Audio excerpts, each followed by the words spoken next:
Hey everyone! If you're an IT pro scratching your head because Excel 2016 just won't open in read-only mode on Windows 24H2, you're definitely not alone.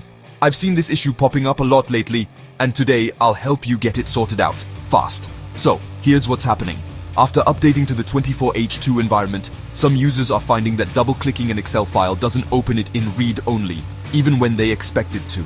Sometimes, nothing happens at all. Frustrating, right? Let's get straight to the fix. First, make sure Excel isn't running in the background. Open Task Manager, end all Excel processes, and try again. If that doesn't help, here's the real trick.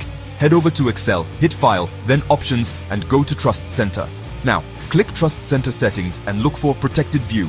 Try unchecking Enable Protected View for files originating from the internet. Sometimes, these new security settings in 24H2 are a little too aggressive.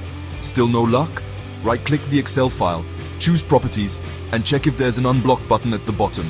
If it's there, hit it, click OK, and try opening the file again. And if read-only mode still isn't working, open Excel first, then use File. Open to pick your file. Don't double-click from Explorer. This can get around some weird permissions issues introduced in 24H2. If your organization uses group policies, double-check that nothing new is being pushed down that might block Protected View or read-only mode.